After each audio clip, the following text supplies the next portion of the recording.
Hej, mit navn er Knud Sørensen, og til et projekt har jeg brug for at smelte noget metal.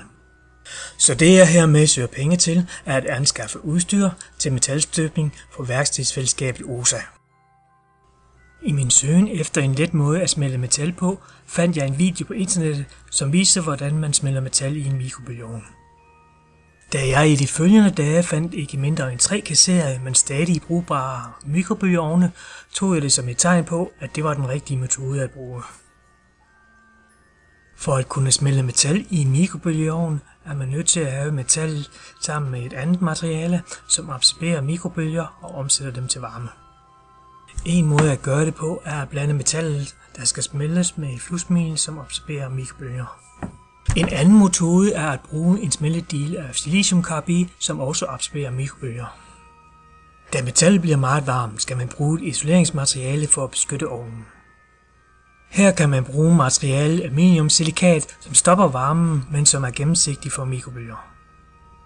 Udover disse ting er der også brug for et højtemperatur termometer, støbeform, ansigtsskærm, handsker og et svejseforklæde. Vi vil være meget taknemmelige for alle bidrag til dette projekt, både penge og udstyr. Her kommer et lille videoklip, som fortæller lidt mere om OSA. OSA eller Open Space Aarhus er en forening, som er lidt over et år gammel. Foreningen har hjemme på Bryggervej 30 ved Risskov i Aarhus. Foreningen råder over et 250 kvadratmeter stort værkstedsfællesskab, hvor alle har mulighed for at arbejde på deres projekter i et inspirerende og hyggeligt miljø.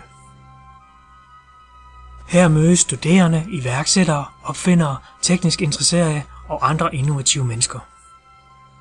Der er 2 typer medlemmer i OSA, gratis medlemmer og betalende medlemmer. Som betalende medlem betaler man 150 kroner om måneden, og derved får man en nøgle, sådan man kan bruge lokalerne alle døgnets timer.